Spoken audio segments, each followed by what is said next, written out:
Well, just a reminder for everybody, there are actually two sessions this afternoon. And Bill mentioned at the break that one of them was his most anticipated session of the summit.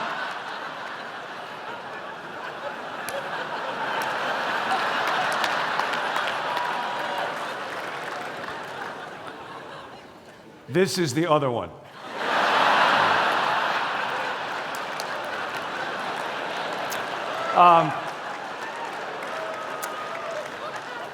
And now you'll find out why. You're all laughing. Quite a few months ago now, Jim Miano asked if I would speak at the summit and asked if I would consider talking about a leader's greatest fear. And frankly, my first thought was that leaders are supposed to be the kind of people who really don't struggle with fear. Leaders are not supposed to be the victims of fear. They are supposed to be the objects of fear. I have a friend who had a hard conversation with a formidable leader, and he was so afraid that before he could do this, he went for a long walk with his wife. And he said to her, every time I think about having this conversation with this leader, my palms get sweaty. And a little while later, he said to her, every time I think about having this conversation with this leader, my mouth gets dry. And she said to him, well, why don't you lick your palms?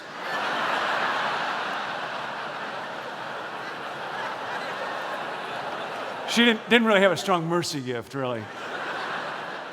But the more that I thought about it, and the more that I'm involved in that calling these days, the more I thought leadership, by its nature, because of its challenge, because of its aloneness, because of its relentlessness, probably inspires more palm-licking time than any other human calling. And so I tried to think about what might be a leader's greatest fear. And it didn't take long to come up with a number of candidates. One of them is just the plain old fear of failure. Nobody likes to fail. Nobody likes to fail. But the added pressure of leadership is when a leader fails, it's public knowledge. If a salesman fails to close a deal, only the salesman knows. If you're a pastor and you preach a bad sermon, who knows? Everyone but you. First church I ever worked at, I was preaching one time and it wasn't going real well, and the next thing I knew, I was lying on the platform. I had fainted dead away in my own mess. This is a true story. And I thought it was an aberration. The next time I got up to preach, the same thing happened. I fainted dead away. And this was at a Baptist church. It was not a charismatic church where you get credit for that kind of thing.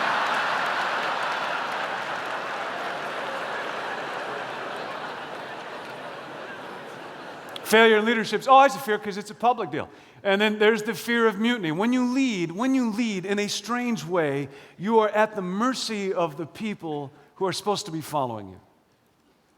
And when a team breaks apart, when it fractures, when somebody gets jealous or cynical or passive-aggressive and tries to sink the ship, it's a leadership nightmare. And I think that's part of why Jesus talked as much about the unity and servanthood and oneness of his little team, of his community, as he talked about anything else. That's part of what is so moving to come to an event like this and to see for a while an experience where we are worshiping and learning together with nothing separating us, no divisions. Because Jesus knew what would happen when his movement would fracture. I grew up in a Baptist church, and we used to imagine sometimes what would happen when we would be in heaven and there would be no more denominations, no more separations. The Lutherans would be there represented by Martin Luther, and the Methodists would be there represented by John Wesley, and Catholics would be there represented by the Pope, and Baptists would be there represented by Jesus. And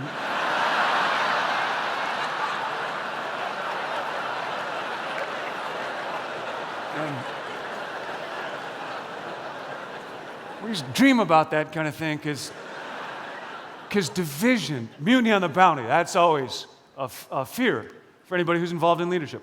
There's the fear of criticism. The more diligent, this is kind of an interesting thing over the last several years for me. The more diligently I seek to lead, the more boldly I seek to lead, when I'm just trying to follow God's leading, I find the harder it makes my life. How many of you involved in leadership here have ever been criticized? Just show of hands. How many of you work at a church where criticism is the number one spiritual gift? Tell you, one of my favorite definitions of leadership these days, one of my favorite ones, is from a Harvard guy named Ron Heifetz. Leadership is disappointing people at a rate they can stand. Leadership is disappointing people at a rate they can stand. Leaders' greatest fear, though, I think, is none of these. Failure, mutiny, criticism, disappointing people. They're all on a leader's list. But none of them is fatal.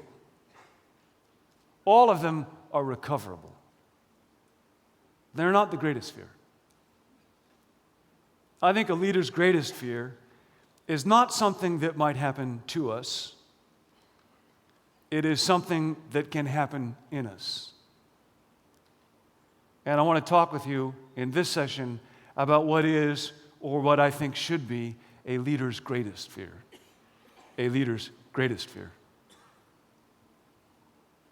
Some time ago, I went on a retreat, and it was a retreat just for men to kind of discover the wild inner hairy warrior that is deep within you. And mine was real deep. And one of the topics was how we were created for a mission. Leaders love to think about mission, love to cast vision for a mission, love to strategize about mission, love to achieve mission, love to celebrate mission. But this particular speaker said something that stuck with me. He said that if we don't embrace our true mission, we all have what this speaker called a shadow mission. We all have a shadow mission. We are all tempted to let our lives center around something that is unworthy, something that is selfish, something that is dark. And kind of by way of illustration, one of the guys who was there said that his shadow mission is to watch TV and engage in a destructive, addictive sexual habit while the world goes to hell. And he put this in kind of raw language, and the guys who were there all laughed kind of nervously. And then he said, I'm going to say this one more time, only this time I don't want anyone to laugh. My shadow mission is to watch TV and engage in this kind of destructive sexual habit while the world goes to hell.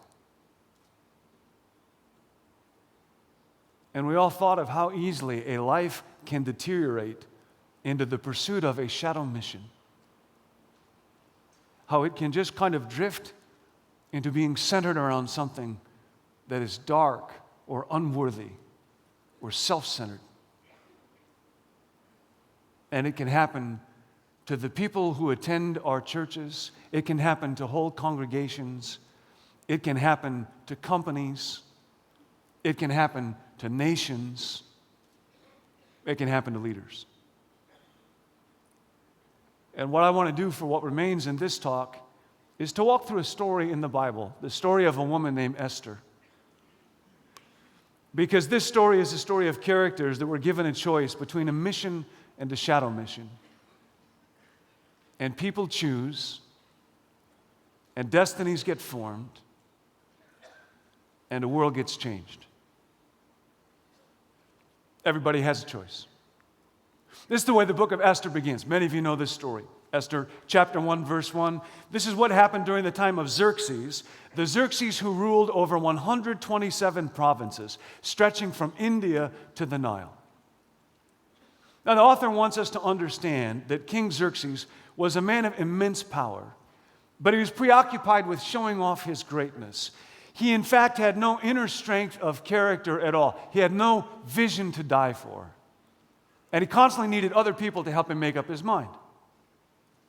The first time we see him is at a banquet for noblemen. There are 3 banquets in the first chapter of Esther alone. One of the ways to divide the book up is it's a series of banquets, of parties. And it says, for 180 days, he displayed the vast wealth of his kingdom and the splendor and glory of his majesty. 6 months of serious partying. And then when that was done, he throws another party for the whole capital, open to the common people so that they'll be overwhelmed. The text says that wine was served in goblets of gold, each one different from the other. and the royal wine was abundant. In keeping with the king's liberality, by the king's command, each guest was allowed to drink by the flagon. No restrictions, no restraint, unlimited, and everyone in goblets of gold different than any other one. This is not a Dutch king. Okay?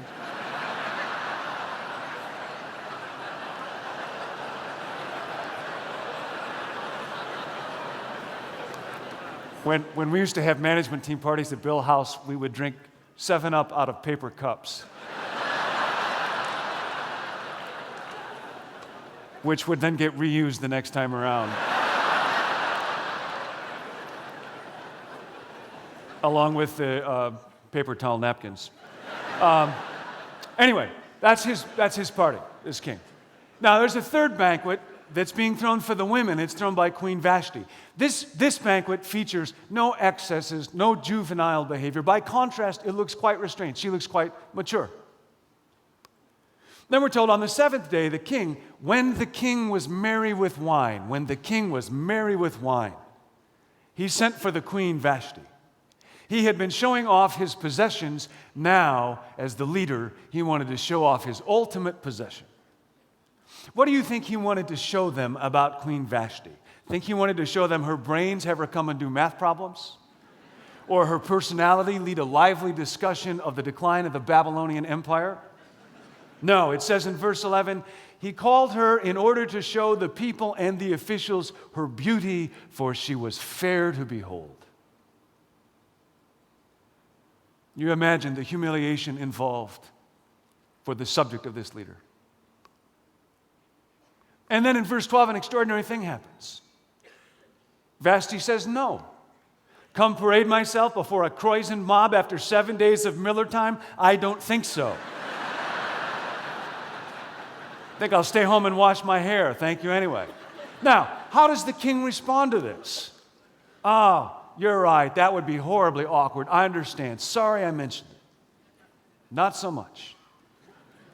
Verse 12b, then the king became furious and burned with anger. Because see, she was threatening his shadow mission. She was making him look weak. And that always provokes a deeply emotional response. And so, it's quite funny part of the details, a lot of irony in the book of Esther. We're told that he, the king, the most powerful man in the land, consults the sages who knew the law. Kind of the Supreme Court. Most powerful guy in the world can't control his wife. So he turns to the Supreme Court, makes it a matter of state. What am I going to do about my wife? She just washed her hair. I can't do a thing with her. If word gets out about this, he says, then all the wives will rebel against all their husbands. All the wives will get out of control. And so these sages tell him to issue a royal order that Vashti is not to be allowed to come before the king anymore. Okay, that's going to be her punishment, which is probably not going to break her heart because that's what she wasn't doing in the first place. And then they tell him, get a new king. And they say this in verse 20. Then when the king's edict is proclaimed throughout his vast and magnificent realm, all the women will respect their husbands from the least to the greatest. Yeah, that'll happen. Now, part of what's going on here is the writer's showing us what flatterers these advisors are. They say to him, throughout the king's realm, and how vast and magnificent that realm is. See, they all know that his shadow mission is ego, appearance, and pleasure. Make my kingdom about me. But they won't name it. But they won't challenge it. For the king has surrounded himself with people who will reinforce his shadow mission. I was thinking about this when Colin Powell was talking about probing the organization. The higher you rise in an organization, the less truth you are likely to hear. The higher you rise in an organization, the less truth you're likely to hear about the organization and, by the way, about you. And one of the signs that the shadow mission is taking over is that people underneath the leader become more concerned about the leader's perception of reality than they are about reality itself.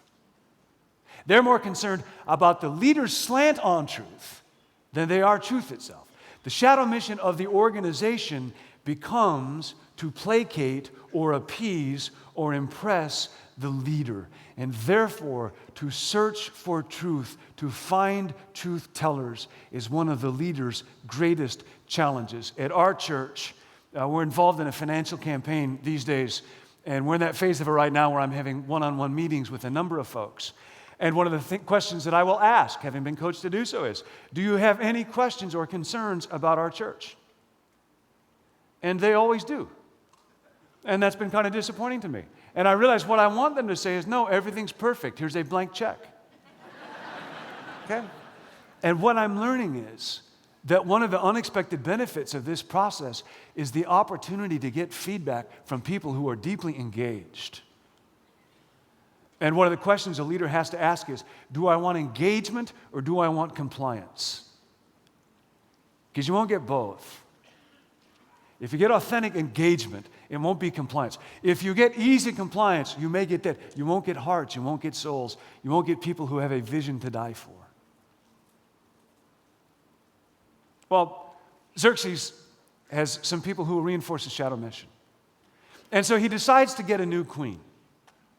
And now he is advised in the selection process by what are called the king's servants. The king's servants are not the Supreme Court, not the sages who knew the law. Literally, the king's servants are youths. They're like bodyguards, high testosterone young men who give him their idea of what to look for in a new queen. Anybody want to guess what their number one criteria is going to be? They suggest he hold a Miss Medes and the Persians beauty contest, where every province would contribute one finalist to the royal harem. Okay, this actually happened. Anybody remember how many provinces there were? 127. It's a large harem. And in the end, they say, the girl who pleases the king would become like the ultimate trophy wife.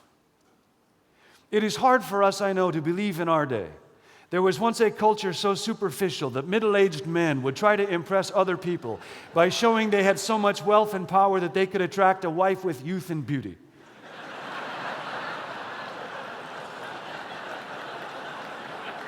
It is hard for us to believe that the human race ever descended to such depths, but once there was such a day. And one of the contestants is a young girl, a young Jewish girl named Esther. She was an orphan. She had been adopted and raised by her cousin Mordecai. And we're told that she was fair and beautiful. And she makes it through the prelims and is one of the finalists selected to go before the king. She begins to prepare to go in to see the king.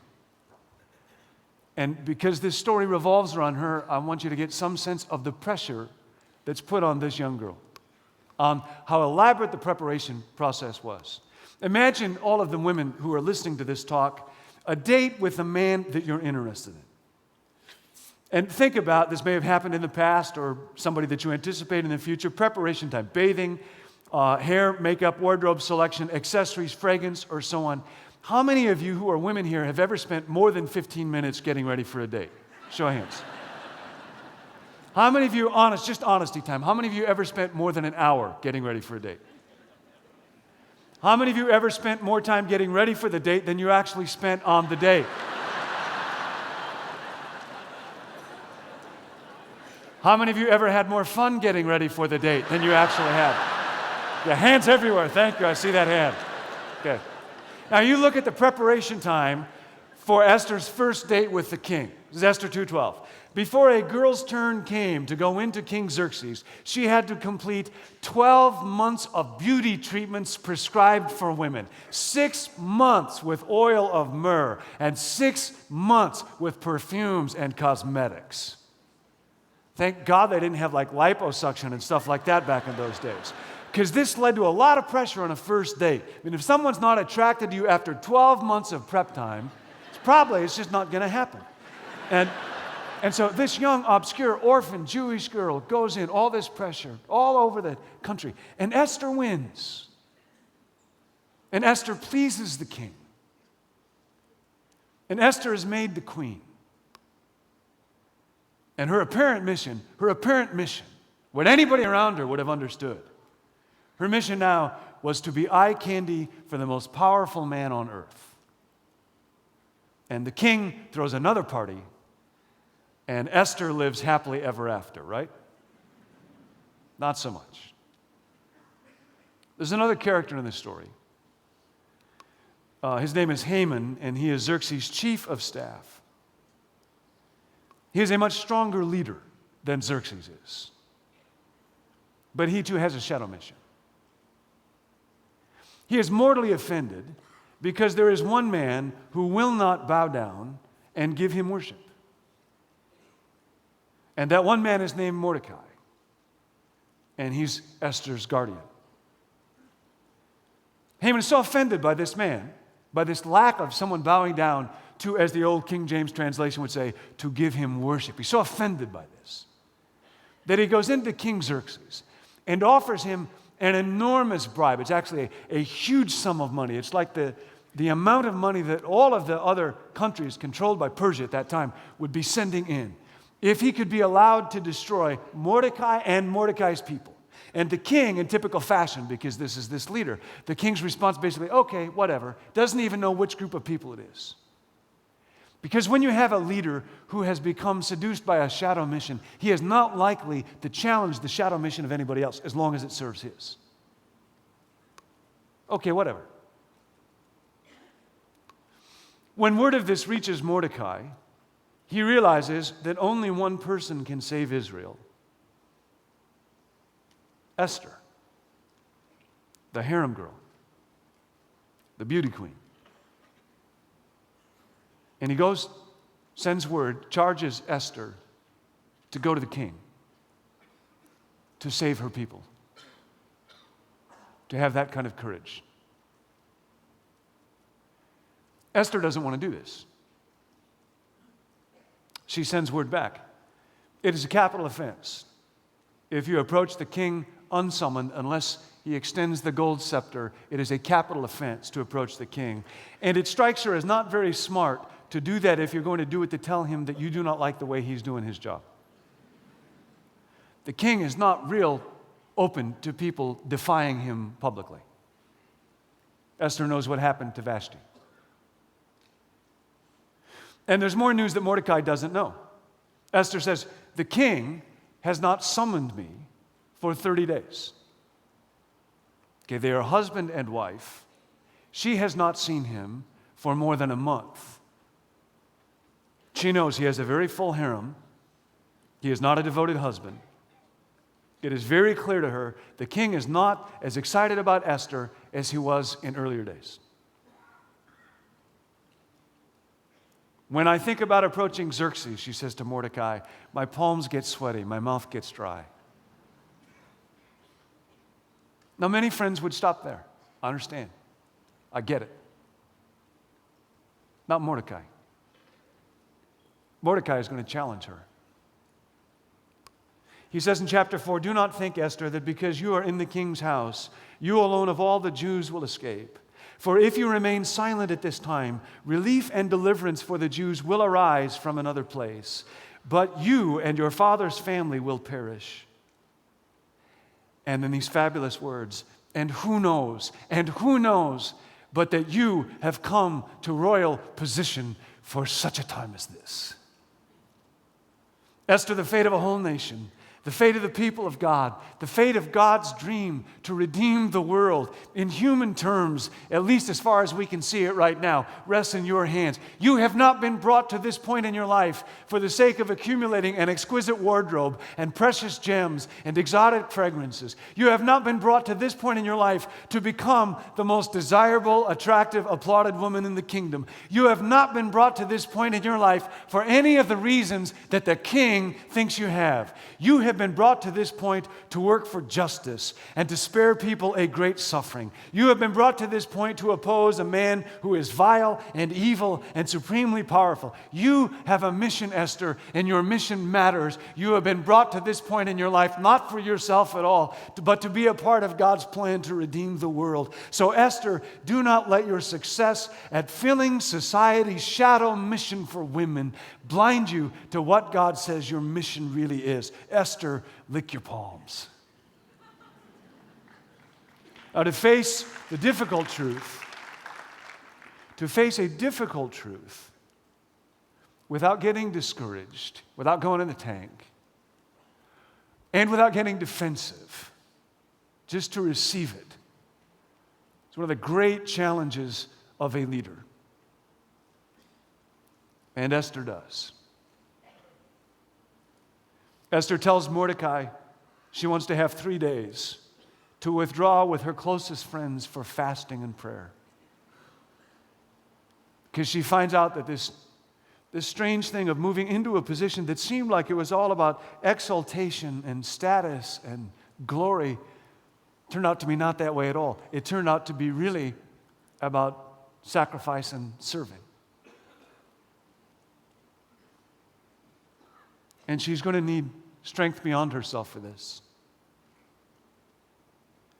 She asked him to gather all of God's people in Susa for 3 days of fasting and prayer. She refuses to try to achieve this mission based on her beauty and her cleverness and her influence, though they are great.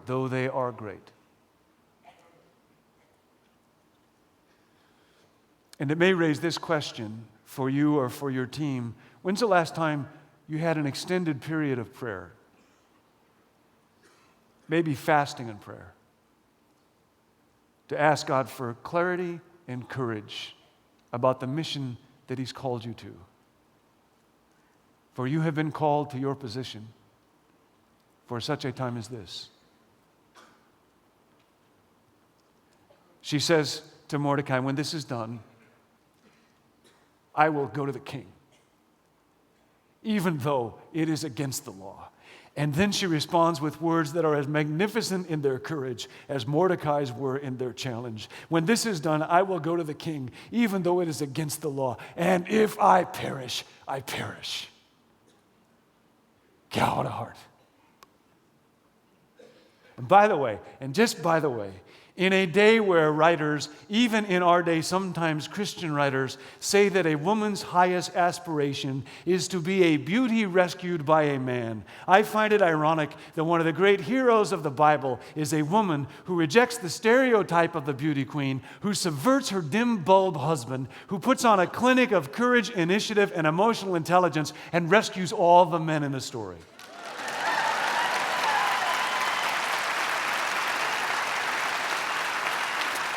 And just by the way, if you are a woman and God gifted you to lead for God's sake, for the church's sake, for the sake of the sorry, dark world, lead.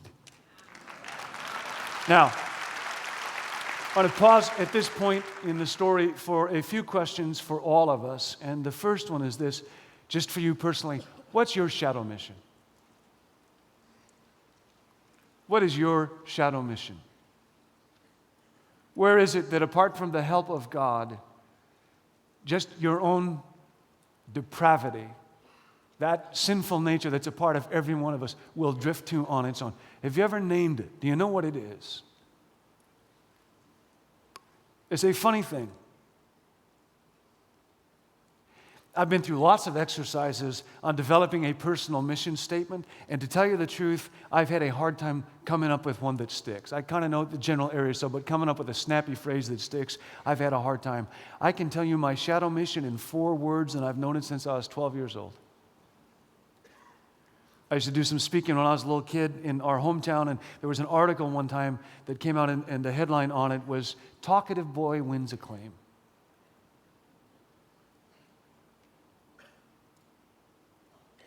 And I know,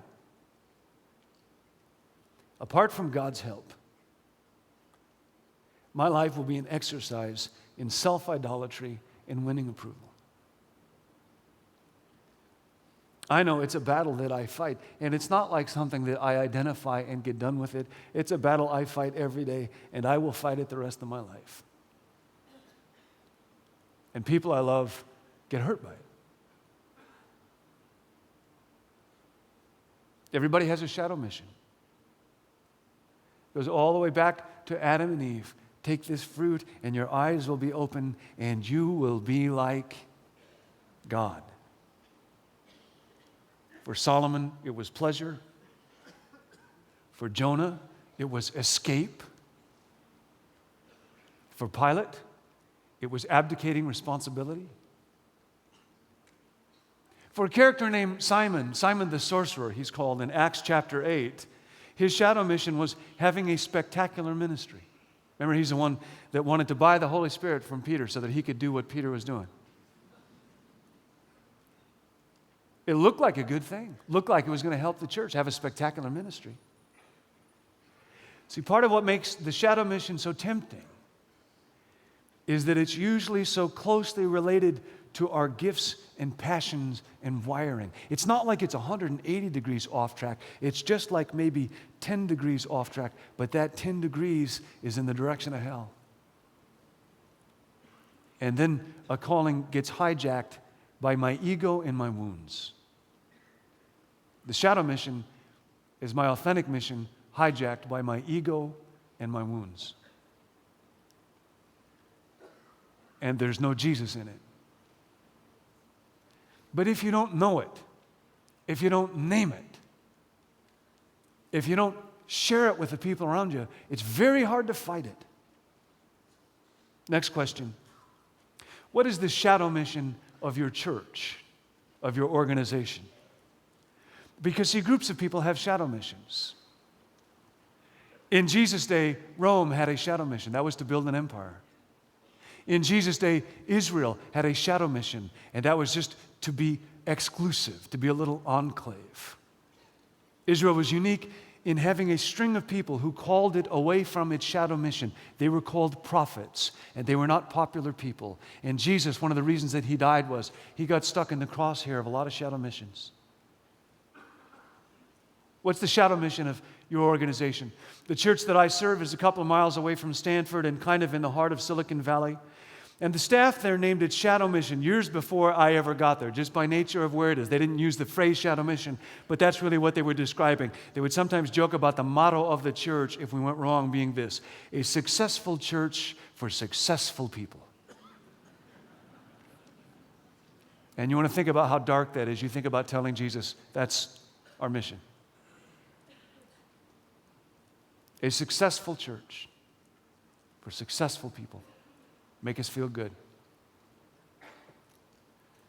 And I was imagining what would happen if the signs of our shadow missions were out in front of our churches and on our stationery. We may not be growing, but we'll judge churches that are.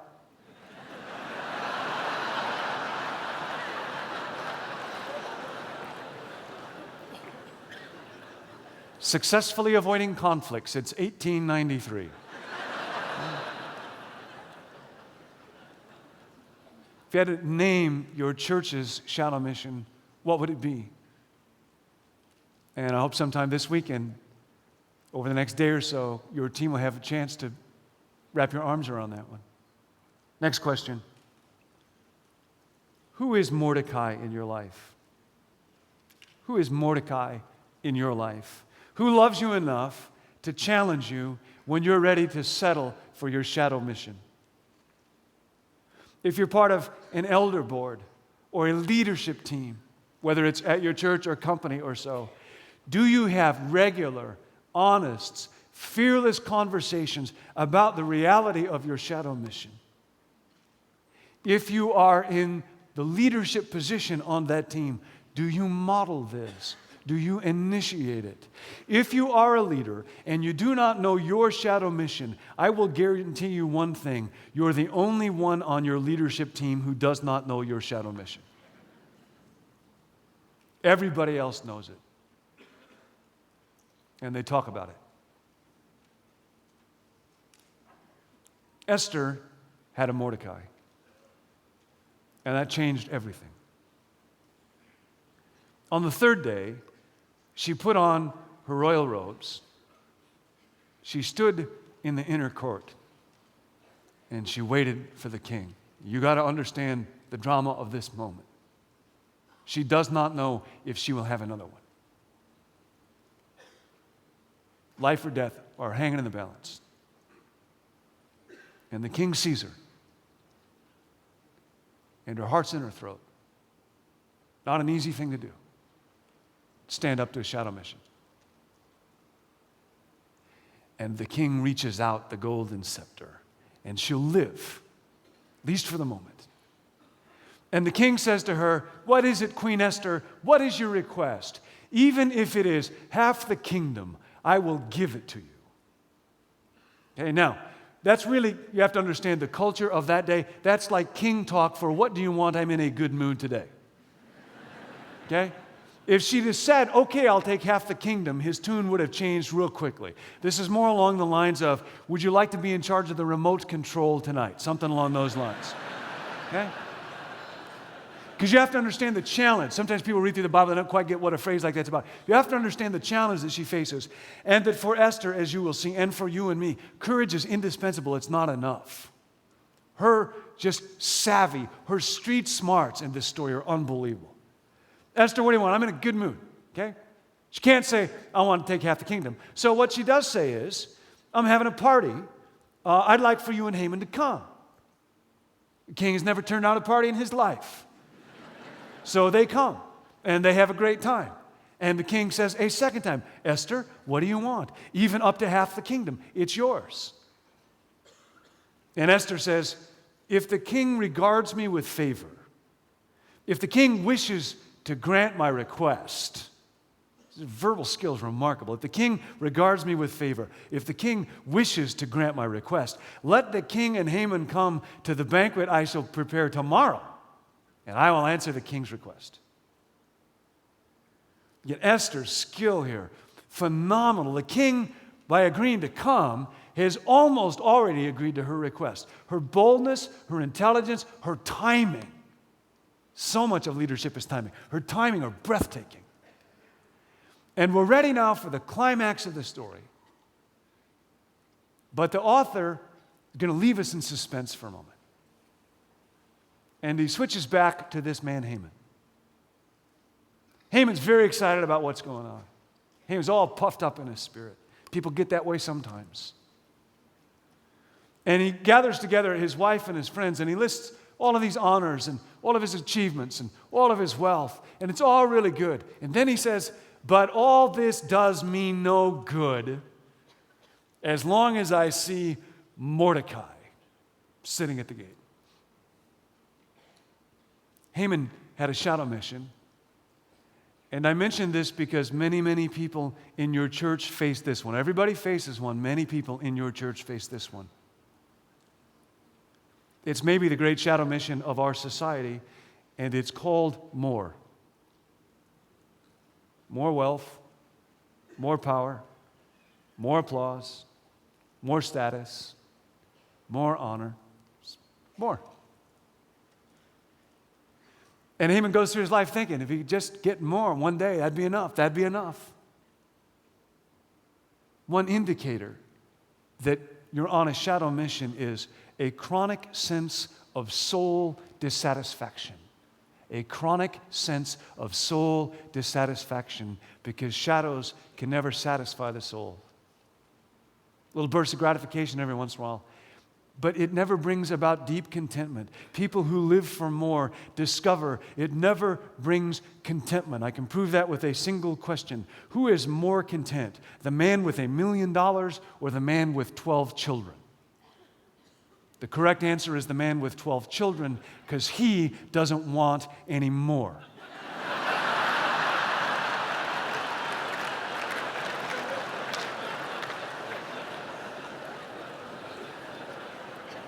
But we live in a society where people are bombarded all day by the shadow mission. They're sold it. And if you're a leader, one of the questions you have to face is, will you have the courage to name and challenge the shadow mission of the people that you lead? Will we have the courage to name and challenge the shadow mission of the society in which we live. Nobody does that for Haman. His wife plays into it for him. She has an idea. She suggests that Haman build a gallows. You think about this. She suggests Haman, because he's powerful enough, he can do it, that he build a gallows 75 feet high, and have Mordecai hanged on it. Meanwhile, that same night, the king cannot sleep. And he asks his servants to read to him, because the king doesn't read to himself. And so he asks them to read a book called The Annals of the King. Guess who it's about? They say, "What do you want us to read to you?" And he says, "Let's read that book about me." And they do. He is a source of endless fascination to himself.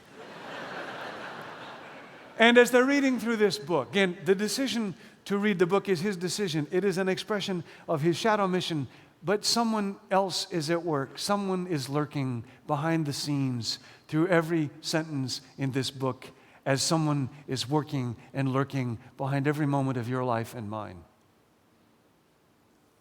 They read to him from the book about him a story about a time that Mordecai, the same Mordecai who was a relative of Esther, saved the king's life from an assassination plot.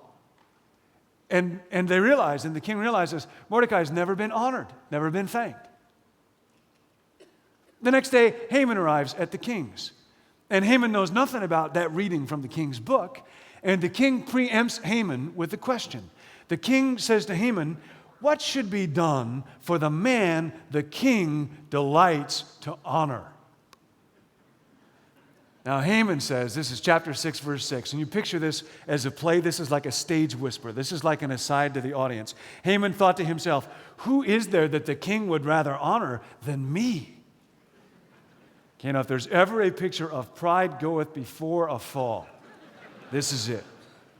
Haman says, "For the man the king delights to honor, have them bring a royal robe the king has worn, and a horse the king has ridden, one with a royal crown placed on its head." Even that horse wears a crown.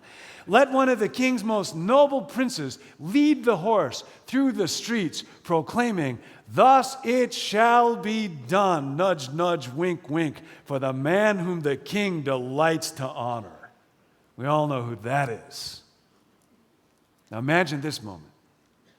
The king says, "Yeah, that's good. That's a good idea. All right, the man to honor is Mordecai. Haman, you pull the horse." Good idea. And now it's all downhill very quickly for Haman.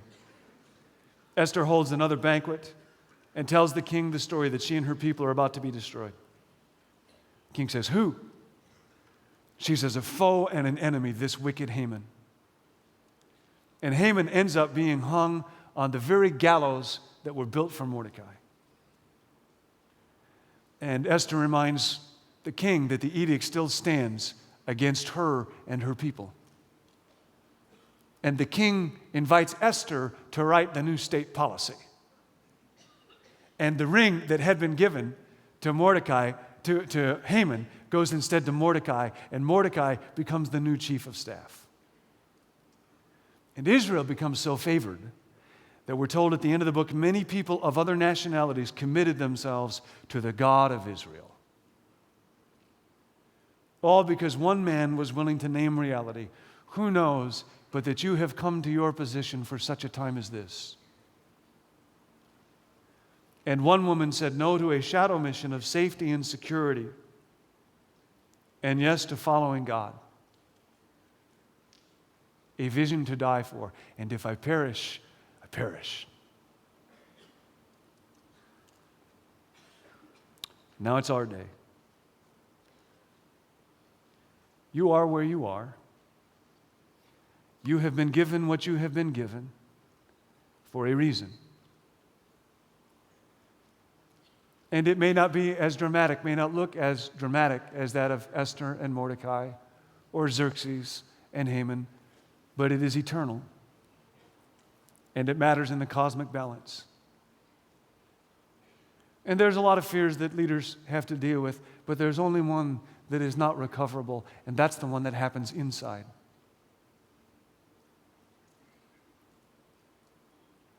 I wonder if you've come to grips with your shadow mission. And I was thinking as I thought about this topic that Jesus, who is our model in every other area, I believe is our model here as well. You know, the scriptures say that Jesus became like us, was tempted like us in every way, but without sin. And I think Jesus faced a shadow mission. And I think it's very instructive for us. I think the shadow mission for Jesus was to be the leader without suffering, was to be the Messiah without a cross. F.F. Bruce, great New Testament scholar, said, time and time again, the temptation came to Jesus from many directions to choose some less costly way of fulfilling his calling than the way of suffering and death. Time after time, some less costly way. And you know, in the desert, the evil one tempts him to achieve his mission without hunger. Turn these stones to bread. You don't need to be hungry. Without pain. Throw yourself down from the temple, and the angels will bear you up. Without opposition. Bow down before me, and all the kingdoms of the earth will be yours. You don't have to be hungry. You don't have to hurt. You don't have to be opposed. Later on, you remember this story, when he tells the disciples that his calling is to suffer and die for his mission, Peter tries to convince him that this suffering, this death is unnecessary. This is precisely the same shadow mission that Jesus faced from the evil one in the desert. And that is why Jesus rebukes Peter so sharply. Remember what he says, "Get behind me, Satan." He's heard that temptation before. And this goes on through his life. We don't even know the anguish and the agony it caused him in his soul, all the way to the Garden of Gethsemane, where Jesus is wrestling with this one final time, causing the sweat like drops of blood to come off him. Oh, Father, let this cup pass from me, not this. Even when he's hanging on the cross and people go past him and they're jeering him, what are they doing? It's the same temptation. Look at him. He saved others. He can't save himself. Why don't you come down if you're the Messiah? There's no such thing as a Messiah that comes with a cross.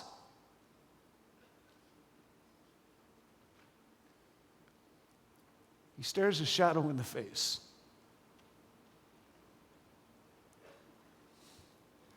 At a cost we will never understand, not for all eternity. He says, no. I will suffer. I will take all of the shadow of the dark fallen human race on myself. I will go to the cross. I will drink the cup to its last drop. He does that for us. Not my will, but thine be done.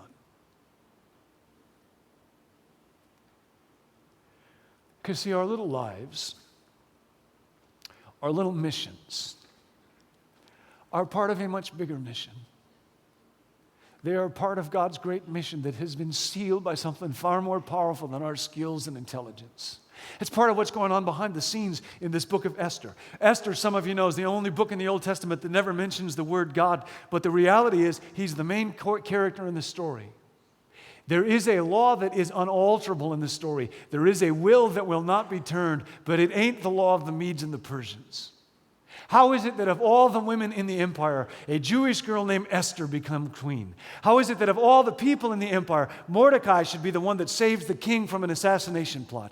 How is it that the king should have insomnia on the very night that Haman had built a gallows for Mordecai? That of all the stories, the one read to him was of Mordecai saving his life. How is it that Haman, the scheming murderer, becomes the victim of his own schemes? That Mordecai, his intended victim, becomes instead his replacement? How did the king's ring given to Haman end up on Mordecai's finger?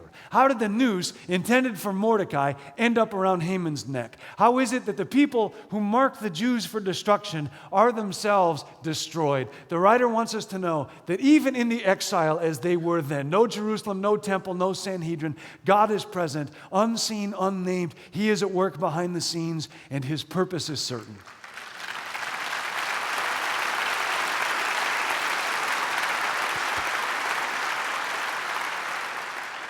You lead without fear, because behind you always, behind me always, God is at work in unseen, unknown, unnamed, unlikely ways, in mangers and deserts and Gethsemane gardens and crosses, and in this funny, difficult, glorious invention called the church.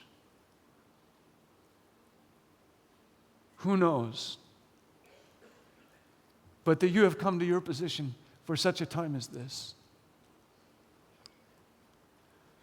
And I want to give us all a moment now to respond to God. I'm going to ask Greg and the team if they would come out. Greg's going to sing a song that speaks very, very deeply to the heart in a moment. I was thinking about this just this week, this event and the leaders gathered at it. And I remembered a friend of mine who was at the summit a year ago. And his church was growing, and they were taking new ground, and they had wonderful plans, and the staff was excited. But the hidden reality was there was a shadow mission that had a grip on him. And there were people close to him who suspected. There were little signs and warning lights going off, but nobody said anything. Nobody tried anything. And he's not here today. And it didn't take me any effort or any time at all to think of a second leader that I knew, and a third. We all face a shadow mission, every one of us. And sometimes they become public scandals, and that's an awful thing, although there is grace on the other side of that. Sometimes they don't become public, they become dark and hidden, and in some ways I think that may be even more insidious and destructive. And I thought, some of you are here, and you are headed down a road that if you keep going down it, it will only be a matter of time. And this could be a moment that turns it around. And I just want to plead with you. If God's got surgery to do in your heart, would you just open it up as wide as you can? I thought some of you will be here, and there are shadow mission issues that you face as a team, or a church, or a family, or a team member. And you've been avoiding naming it. Maybe because you don't have proof, maybe because you weren't sure, probably because you're afraid. And the longer it goes on, the harder it is to name it. And there's all that embarrassment because you haven't named it all this time, so why would you bring it up now or so? Too many churches, too many leaders, too many ministries get damaged, too many get destroyed. Too often the name of Christ is dragged through the mud because somebody was afraid to speak the truth. Don't be that somebody who was afraid. Just tell God in this moment, God, I will speak the truth in love. I may not do it well. Help me to do it the best that I can. I will do it. Some of you are here and you messed up somewhere along the line and your heart feels like a rock right now and you're just thinking it's too late for me. And God's word to you right now is, it is never too late for the cross. It's never too late for the cross.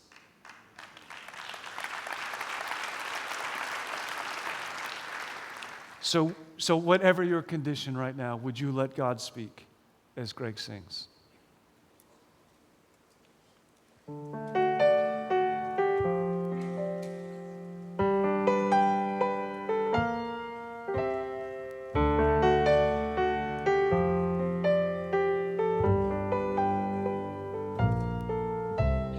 Climbing at this altitude,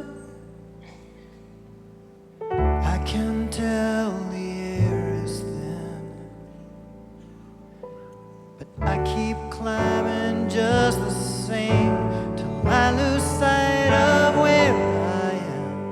You will speak the truth to me. You know me well enough to know that I'm not always what I seem. I would choose a lesser life. I would dream a darker dream.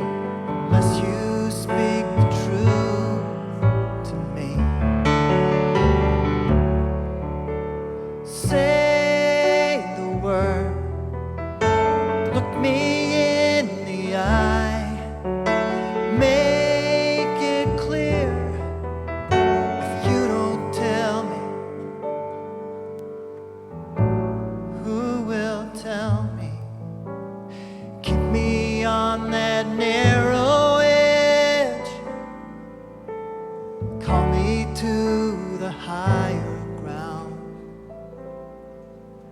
Remind me what my life's about. Gravity will pull me down unless you speak the truth to me. Say the word, call it what it is. Watch my eyes. If you don't see it, who will see it?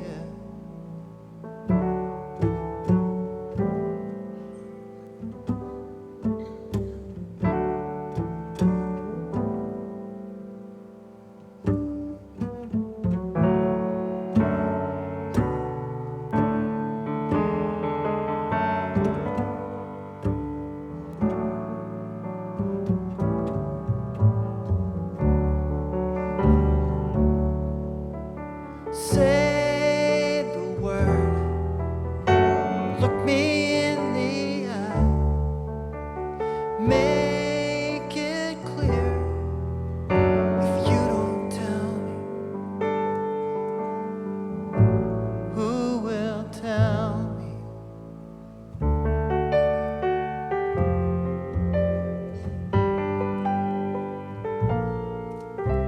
The days are going by so fast. This road will end before I know. And if I haven't sold my soul, my thankfulness will overflow. 'Cause you spoke the truth. You spoke the truth. 'Cause you spoke the truth.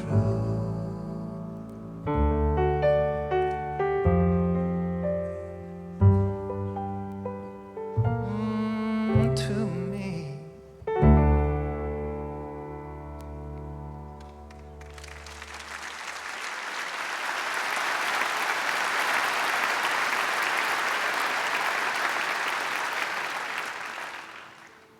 Would you bow your heads wherever you are right now?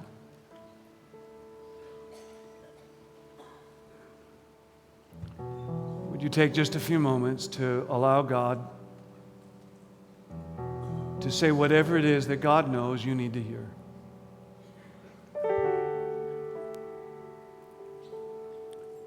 Maybe there's a shadow inside you that God is wanting to name right now, and for you to acknowledge to Him, for you to have the courage and the love to say, God, I know this shadow's inside me. Or maybe to say, God, I don't even know. I know there's something. Maybe it's far worse than what I think it is. But I'm willing to know, God. I'm willing to know. I love you so much. I'm willing to know the truth about me. And even though it may hurt, I love you so much. I'm so grateful for what Jesus did. That if you'll help me, God, I'll face the truth about my heart.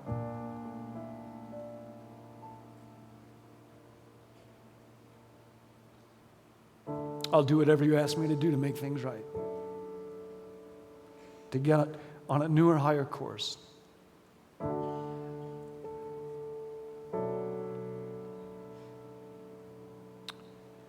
Maybe your word to God right now is, God, I know there's a conversation that needs to happen with somebody else, and it needs to be courageous, and it needs to be honest, and I'm scared to death, but I'm willing to do it. And I want to make that commitment before you, God, right now. I will have that conversation. I don't know how yet, but I will do it. I'm making a commitment. I'm putting a stake in the ground today.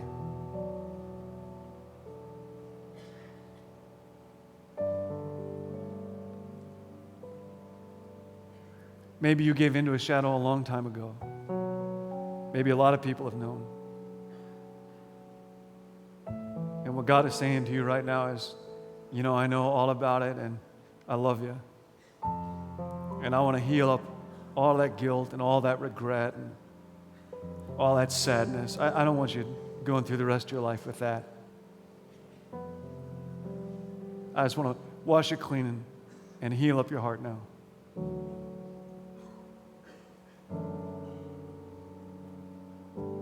Oh, Heavenly Father, thank you for the church. Thank you for giving each of us a mission, for putting us where we are for such a time as this. Protect us, Father, from that shadow that is our greatest enemy. We pray, as Jesus taught us to pray so long ago, as followers of Him have been praying for so many centuries. Lead us not into temptation, but deliver us from evil. For yours is the kingdom and the power and the glory forever. Amen.